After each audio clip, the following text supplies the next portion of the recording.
Hello and welcome to the Joyful Soul Creates and to our Easter craft along, which is a collaboration event between some crafty YouTubers. For my contribution to the hop, I am making 5 cards with the Skull and Cross Buns Spring Friends kit, which if you missed the unboxing for that, I'll have a link to that in the top right hand corner. As I said, this is 5 cards, and as we're part of a hop, I'm going to work through them relatively quickly because I know you will be wanting to get onto the other videos, which there are links to all the participating channels in my description box, along with links to the products that I have used on these cards. My first card is going to be kind of pastel-y card using some of the pattern papers from the kit. This kit has a spring theme and works well for Easter cards, which is perfect for this collaboration because the theme is Easter. As today is Easter, I thought it would be good to make cards that could also be used for other occasions. So this first one, for example, would work well as a new baby card. I started by adhering the chevron pattern paper to the bottom half of my pink card base. I cut a panel of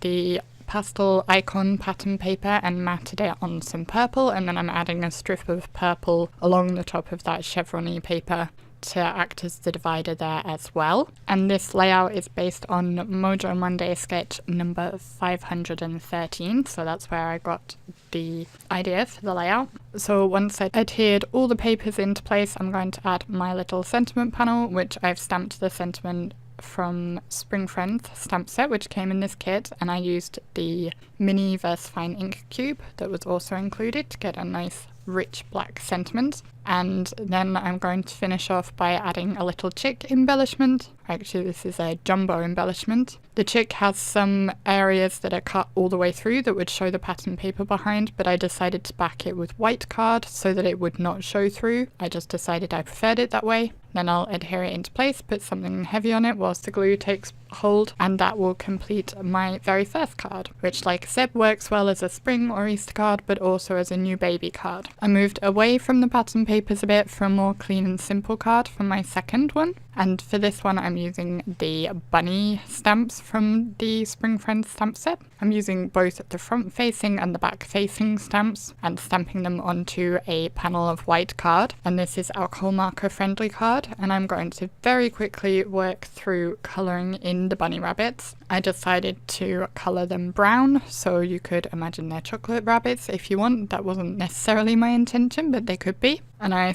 first mapped in the shadow areas with my lightest brown. I'm using Spectrum Noir Illustrator markers, which are my go-to alcohol markers. And then I will do as I usually do, which is working from darkest to lightest with my colouring. The Illustrator markers do have brush tips on one end and bullet tips on the other end. And I actually prefer to use the bullet tip because I find my brush tips seem to just fray and not work very well after a while. I don't know if that's user error or an issue with these particular markers, but I've been very happy with the ink colours that they have, though I am actually running out of some colours and I need to try and find refills for them, but they do work nicely. So as is my norm for my colouring, I'm doing the light source as if it's coming from the top right hand side and adding my shadows accordingly. Once I've finished all the brown, I will add in some pink to the inner ears and the bottoms of the feet, and then I'm going to use a kind of caramelly colour for the rabbit's tummy, and I'll colour the bodies of the other 2 bunnies the same way and use that same caramel colour to add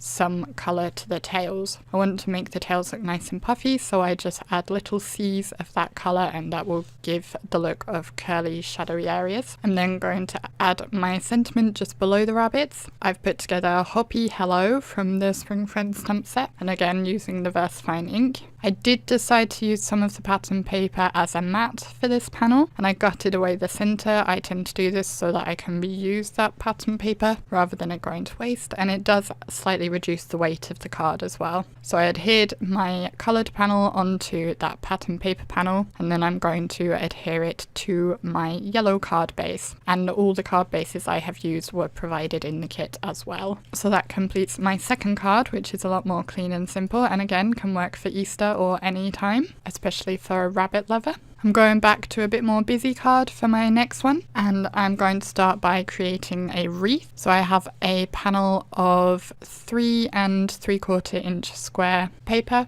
and I've put it in my Gina wreath builder in my MISTI, and I'm going to start by stamping the daffodil stamp all the way around. I'm not using the Versafine for this. I didn't use it for my rabbits either because I'm going to be colouring with my alcohol markers again. So I'm using MFT Black Licorice Hybrid ink, which is my usual ink for when I'm going to be doing alcohol marker colouring or watercolouring, because it is safe for use with both of those. So I just stamp and turn the panel and continue all the way around until I have a circle of those daffodils. And then I'm going to repeat the process with my next stamp, which is I think it's a tulip stamp. And I'm going to speed this up and not show doing quite all of it, just as I don't want this to get to be too long a video. So once I've done all the tulips, I'll repeat the process with the little daisy stamp, and I'm putting this one slightly further in. And once I've got all the daisies stamped around in a circle, then I'm going to lay in the little leaf image and add that too. And that will be the last element I add to my wreath. Then off screen I used a die to die cut it out, so I have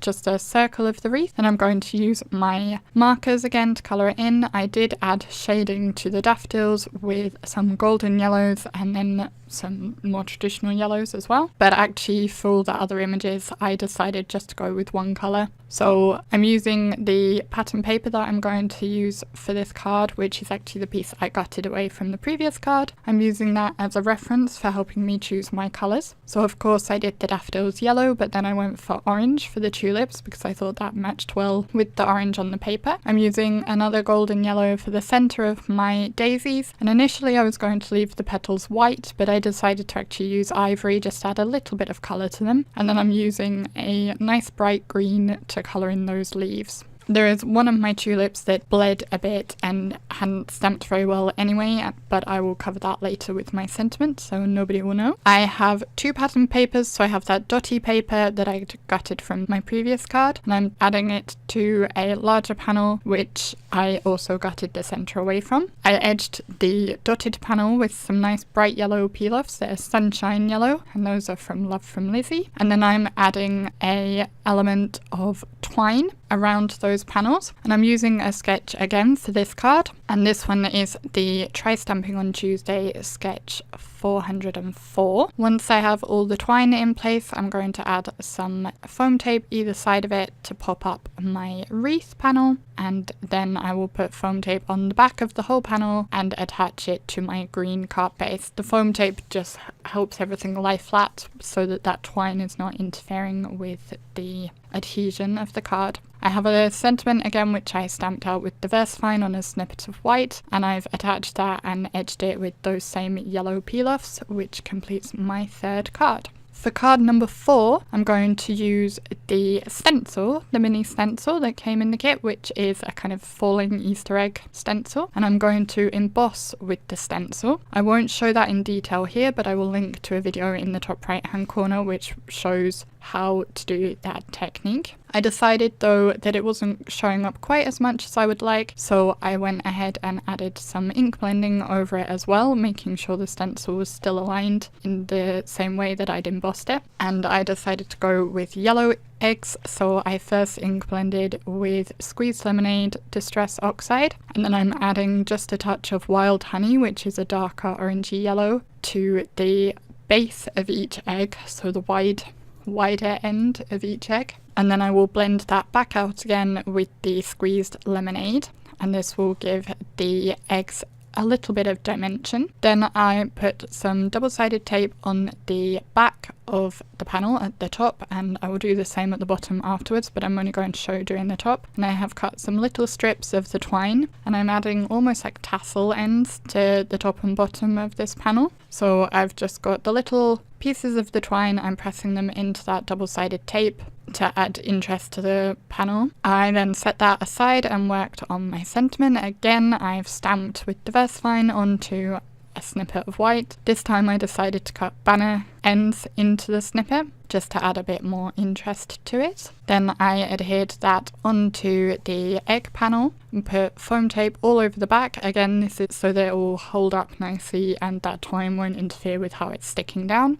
I'll kind of fluff out the tassely ends, and that will complete card number 4. And this one's definitely an Easter card with the Easter sentiment and eggs. And card number 5, which is one of my favourites along with the second one, I'm going to be using the cute little chicks from the stamp set. I have a strip of white card that's the same height as my card base, and I'm first stamping one chick at the very bottom. Again, I'm using my black licorice hybrid ink because I'm going to be using my alcohol markers for some more colouring. I'll then move the strip down in my MISTI, and this time I'm going to stamp my top chick, and from then on I'm going to move the panel up 1 inch at a time because that I found was about how much I needed to get them evenly spaced. So I will stamp 5 chicks in total, and the top 4 are evenly spaced, whereas the bottom one has equal space from the bottom as the top one does from the top, but there's a larger gap between the 4th and the 5th chick, and this will allow me to put my sentiment into place, and you'll see what I mean a bit later.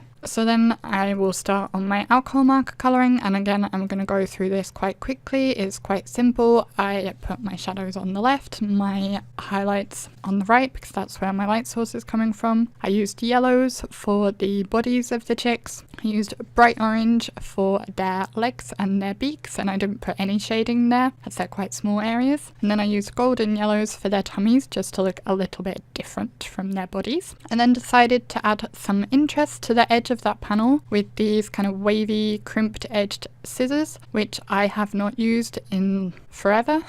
I'm not sure I've ever used them on a card before. I think I got them for using on crafts with the children at work. I work as a nanny. So I just snipped off the edges of each panel to add a bit of a wave there, which coincidentally I think matches the edges of the wings on the chicks, so it works quite nicely. Then I'm going to start assembling everything. I have 2 strips of Easter egg patterned paper. I decided to cut away the central bits, so I have some left over, and I attached them on either side of my card, making sure they were nice and lined up. I put some foam tape down the middle gap and adhered my stamped panel over the top of that, and then I'm going to adhere my little sentiment piece over the gap between the last 2 chicks. And here again it's a nice Easter card, but if you changed up the sentiment and maybe the egg pattern paper, you could probably make it work for something else as well. So those are my 5 card ideas. I hope you enjoyed them and were inspired. If you were, you could press the like button below and let me know. And if you didn't like it, feel free to press the dislike button instead. All the information for the Easter craft along is down in the description box below, so do be sure to head over and check out the other participants. There's a lot of talent and I'm sure you won't be disappointed. If you'd like to subscribe to me if you haven't already, you can press the button that's on screen now or the big red button down below. And there are a couple of other videos on screen now that you may enjoy if you'd like to see more from me. Otherwise, I will say thank you very much for watching, have a lovely Easter, and I will see you again in the next video. Bye!